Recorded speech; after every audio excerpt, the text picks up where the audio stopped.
Hello everyone. Today my topic is how to file GSTR 3B. GSTR 3B ఎలా file చేయాలి? ముందుగా www.gst.gov.in అని type చేసినట్లయితే ఇలా జిఎస్టీ సైట్ ఓపెన్ అవుతుంది. సో ముందు user ID and password and then captcha. ఇక్కడ యూజర్ ఐడి టైప్ చేయాలి, next password and captcha, next login. ఇలా లాగిన్ అయితే ఫస్ట్ రిటర్న్ టు డాష్బోర్డ్ అది క్లిక్ చేసినట్లయితే మంత్ ఏదైతే మంత్ ఉందో సెలెక్ట్ చేసుకోవాలి. First year, financial year, next return filing period దగ్గర మంత్. సో నేను ఇక్కడ ఆగస్ట్ అనేది సెలెక్ట్ చేస్తున్నా. ఆగస్ట్ 3B ఫైల్ చేస్తున్నా కాబట్టి ఆగస్ట్ అని సెలెక్ట్ చేస్తున్నా.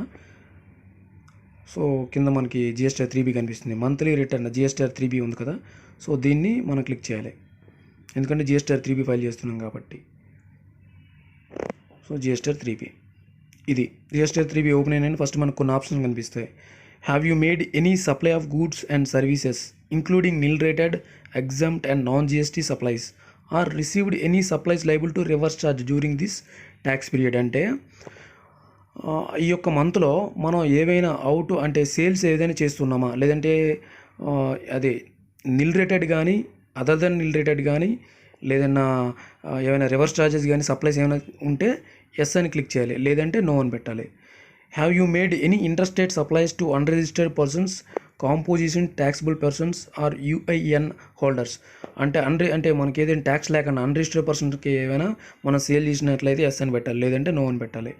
Do you have any claim reversal of input tax credit on purchase of goods or receipt of services. అంటే మనం ఆ మంత్లో ఏదైనా ఇన్పుట్ తీసుకుంటే ఎస్ అని పెట్టాలి, ఆ మంత్లో అస్సలు ఇన్పుట్ లేకపోతే నో అని పెట్టాలి.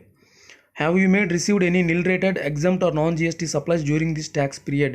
అంటే మనం ఏవైనా నిల్ రేటెడ్ కానీ ఎగ్జామ్ నాన్ జిఎస్టీ అవి ఏవైనా సప్లై చేసినట్లయితే ఎస్ అని పెట్టాలి, లేదంటే నో అని పెట్టాలి.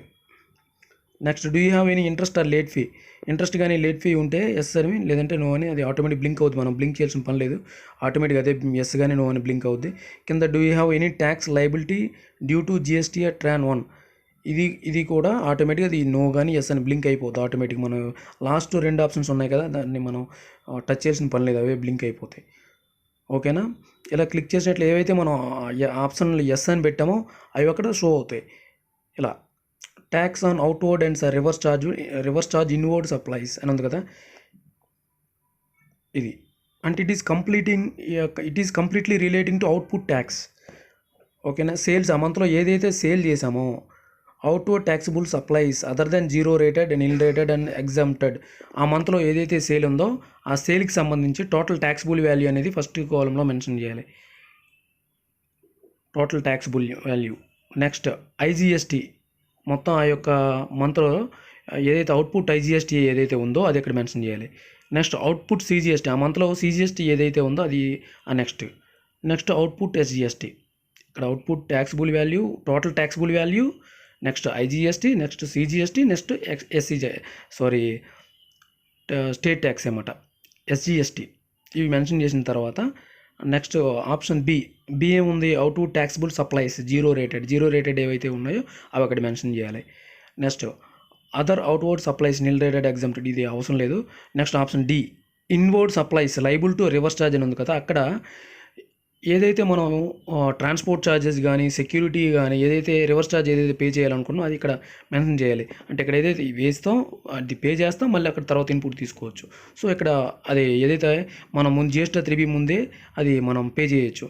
సో పే చేసింది ఇక్కడ వేసుకోవాలి అన్నమాట, రివర్స్ ఛార్జ్ ఏదైతే తీసుకుని అది చేయాలి. నెక్స్ట్ కన్ఫర్మ్ అని కొట్టాలి. ఇక్కడ first it is completely first గుర్తుపెట్టుకోవాల్సింది it is completely relating to output tax సంబంధించిన total taxable value, output IGST, output CGST, output SGST వేయాలి. నెక్స్ట్ ఏదైతే రివర్స్ ఛార్జ్ తీసుకుంటున్నామో ఆ డీటెయిల్స్ కూడా ఇందులో మెన్షన్ చేయాలి. ఇది మెన్షన్ చేసిన తర్వాత మనం కన్ఫర్మ్ అని కొట్టాలి.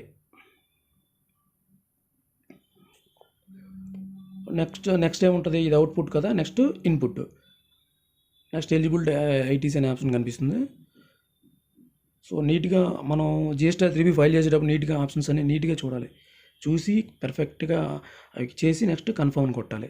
ఇలా కొట్టిన తర్వాత 4th ఆప్షన్లో ఎలిజిబుల్ ఐటీసీ అని చూపిస్తుంది.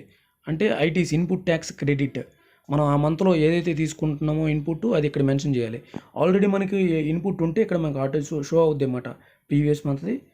మనం ఈ మంత్లో ఏదైతే ఇన్పుట్ తీసుకుంటున్నామో ఆ ఇన్పుట్ మొత్తం మనం ఇక్కడ మెన్షన్ చేయాలి. ఎలిజిబుల్ ఐటీసీ ఇక్కడ ఉంది కదా, సో ఇది క్లిక్ చేసినట్లయితే ఇలా కనిపిస్తుంది. ITC available whether in full or part అని కనిపించింది కదా కింద. Inward supplies liable to reverse charge other than 1 and 2 above ఉంది కదా. అంటే అదర్ దెన్ అంటే 1 and 2 అంటే పైన import of goods, import of service అని ఉంది కదా. అలా మొత్తం ఏదైతే మనం రివర్స్ ఛార్జ్ తీసుకుంటున్నామో రివర్స్ ఛార్జ్ అనేది ఇక్కడ అక్కడ పే చేస్తున్నాం, అక్కడ ఇన్పుట్ తీసుకుంటున్నాం. నెక్స్ట్ ఆల్ అదర్ ఐటీసీ అని కనిపిస్తుంది కదా ఫిఫ్త్ పాయింట్. అక్కడ మొత్తం ఐటీసీ ఇన్పుట్ ఏదైతే ఉందో ఇన్పుట్ ట్యాక్స్ క్రెడిట్ ఏదైతే ఉందో మొత్తం అందులో ఐజీఎస్టీ సంబంధించిన డేటా ఇక్కడ వేయాలి. ఓకేనా. ఇక్కడ ఇన్పుట్ ఐజీఎస్టీ అనేది ఇక్కడ మనం మెన్షన్ చేసుకోవాలి. Next input CGST, next input SGST, ఇలా ఐజీఎస్టీ, సిజిఎస్టీ, ఎస్జిఎస్టీ 3 డేటా ఇక్కడ ఫిల్ చేయాలి. చేస్తే ఆటోమేటిక్గా నెట్ ఐటీసీ ఏమైనాస్ బి అని ఉంది కదా అక్కడ ఆటోమేటిక్గా షో అవుద్ది. పైన మనం ఏదైతే ఇస్తున్నామో అది మొత్తం ఇక్కడ వస్తుంది అన్నమాట. ఇది it is completely relating to input tax credit input అన్నమాట. మొత్తం input IGST, input CGST, input SGST and reverse charge అది కూడా ఇక్కడ మెన్షన్ చేయాలి. డీటెయిల్స్ చేసిన తర్వాత కన్ఫర్మ్ అని క్లిక్ చేయాలి. ఇలా కన్ఫర్మ్ అని క్లిక్ చేసిన తర్వాత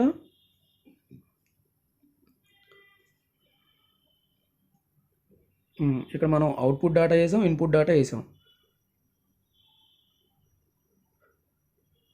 నెక్స్ట్ పేమెంట్ ఆఫ్ ట్యాక్స్లోకి వెళ్ళాలి.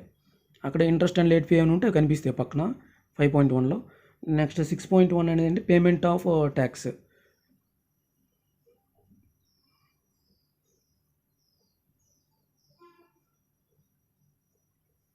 ఆల్రెడీ మనకి ప్రీవియస్ మంత్లో ఇన్పుట్ ఉంటే అక్కడ ఇన్పుట్ కనిపిస్తుందండి. ఇన్పుట్ ఏం లేకపోతే ఈ మంత్లో ఉన్నది మాత్రం కనిపిస్తుంది. ఆ పేమెంట్ ఆఫ్ ట్యాక్స్ అనేది మన ఆప్షన్ కింద మనకు కనిపిస్తుంది. ఆ పేమెంట్ ఆఫ్ ట్యాక్స్లోకి వెళ్ళిన తర్వాత మనకి ఎలా వస్తుందంటే ఇలా షో అవుతుంది. ఇక్కడ పైన మనకు ఆల్రెడీ ఇన్పుట్ ఉంటే ఇన్పుట్ డేటా మొత్తం కనిపిస్తుంది. ఇన్పుట్ ట్యాక్స్ ఏదైతే ఉందో అవైలబుల్ ఐటీసీ అని పైన కనిపిస్తుంది అన్నమాట. అవైలబుల్ ఇన్పుట్ అంటే ప్రీవియస్ మంత్ది అక్కడ పైన కనిపిస్తుంది. ఇక్కడ ఫస్ట్ ఆప్షన్ కనిపిస్తుంది కదా other than reverse charge tax payable అని కదా, అక్కడ అవుట్పుట్ ట్యాక్స్ ఏదైతే మొత్తం ఐజీఎస్టీ, సిజిఎస్టీ, ఎస్జిఎస్టీ అన్నీ ఉన్నాయి కదా ఆ డీటెయిల్స్ మొత్తం అక్కడ కనిపిస్తాయి. దానికి మనం పెయిడ్ త్రూ ఐటీసీ అంటే ఇన్పుట్ ద్వారా ఎంత పే చేస్తున్నాం. ఆల్రెడీ ఇన్పుట్ ఎక్కువ ఉంటే మనకు ఓకే, నో ఇష్యూ. ఇన్పుట్ ఎక్కువ అవుట్పుట్ తక్కువ ఉంటే ఇన్పుట్ ఎక్కువ ఉంటే మనం ట్యాక్స్ పే చేయాల్సిన పని లేదు. సో ఇంకా ఈ ఎక్స్ట్రా ఇన్పుట్ ఏదైతే ఉందో అది నెక్స్ట్ మంత్ క్యారీ ఫార్వర్డ్ అవుతుంది. ఒకవేళ అవుట్పుట్ ఎక్కువ ఉండి ఇన్పుట్ ట్యాక్స్ తక్కువ ఉంటే అప్పుడు ఏం చేయాలి, రిమైనింగ్ ఏదైతే అవుట్పుట్ ఏదైతే ఎక్కువ ఉందో ఇన్పుట్ కొన్నా ఆ ట్యాక్స్ని కింద క్రియేట్ చలాన్ అని కనిపిస్తుంది కదా ఆ క్రియేట్ చలాన్ అని మనం క్లిక్ చేసి ఆ యొక్క ట్యాక్స్ని పే చేయాలి త్రూ ఆన్లైన్ ఆర్ ఆఫ్లైన్. అంటే చెక్ ద్వారా కానీ ఆన్లైన్ పేమెంట్ ద్వారా కానీ అది మనం పేమెంట్ చేయాలి. పేమెంట్ చేసిన వెంటనే మనకి ఇక్కడ చివరిలో చూపిస్తుంది అన్నమాట. ఆ పేమెంట్ కనిపించి అడిషనల్ క్యాష్ రిక్వైర్డ్ అని పైన కనిపిస్తుంది కదా అవన్నీ జీరోస్ కనిపిస్తున్నాయి. ఎందుకంటే ఇన్పుట్ ఎక్కువ ఉంది కాబట్టి నో ఇష్యూ, ఆటోమేటిక్గా దానికి అడ్జస్ట్ అయిపోయి ఇవి ఇన్పుట్ ట్యాక్స్ క్రెడిట్ డీటెయిల్స్ ఆటోమేటిక్గా అవి వచ్చేస్తాయి. అప్పుడు మనం అడ్జస్ట్ చేసుకోవాలి. సిజిఎస్టీ ఎంత వేయాలి, ఐజిఎస్టీ ఎంత వేయాలి, ఇలా ఆటోమేటిక్గా పర్ఫెక్ట్గా వస్తాయి. మనం అడ్జస్ట్ చేసుకోవాలన్నా అడ్జస్ట్ చేసుకోవచ్చు. చేసుకున్న తర్వాత అయిపోయిన తర్వాత మేక్ పేమెంట్ ఆ పోస్ట్ క్రెడిట్ టు లెడ్జర్ అనే ఆప్షన్ ఉంటుంది కదా అది క్లిక్ చేయాలి. అది క్లిక్ చేసిన తర్వాత మనకి అక్కడ కనిపిస్తుంది అన్నమాట ఆప్షన్. ఓకే అని కొట్టిన తర్వాత ప్రొసీడ్ టు ఫైల్ అని కొట్టిన తర్వాత ఓటీపీ అనేది ఏదైతే రిజిస్టర్డ్ మొబైల్ నెంబర్ ఉందో దానికి వెళ్తుందో ఆ ఓటీపీ క్లిక్ చేస్తే GSTR3 ఓటీపీ టైప్ చేసిన వెంటనే GSTR3B ఫైల్డ్ అనే ఆప్షన్ వస్తుంది. ఇది GSTR3B. First tax and outward అని ఉంది కదా అక్కడ అవుట్వర్డ్ మొత్తం అవుట్పుట్కి సంబంధించింది. Next input, next late fees, next ఏంటంటే మనకి ఆల్రెడీ ప్రీవియస్లో ఇన్పుట్ ఉంటే అక్కడ చూపిస్తుంది, లేదంటే ఈ మంత్ చూపిస్తుంది, ఈ మంత్ మనం వేసుకున్నాం కాబట్టి చూపిస్తుంది. అలా మనకి ఎప్పుడైనా అవుట్పుట్ కన్నా ఇన్పుట్ ఎక్కువ ఉంటే ఆ పేమెంట్ ట్యాక్స్ పే చేసిన పని లేదు. ఇన్పుట్ తక్కువ ఉంటే ఆ ట్యాక్స్ని మనం క్రియేట్ చలానా ద్వారా పేమెంట్ చేయాలి. చేసిన తర్వాత ట్యాక్స్ మనం రిటర్న్ అనేది ఫైల్ చేయాలి. ఇది GSTR3B. Thank you so much. I hope you understand all this. మీ అందరికీ అర్థమైంది అనుకుంటా. Thank you so much. ఈ వీడియో నచ్చినట్లయితే GSTR3B గురించి ఎవరైనా తెలుసుకోవాలనుకుంటే వాళ్ళకి మీరు షేర్ చేసినట్లయితే ఉపయోగపడుతుంది. Thank you so much.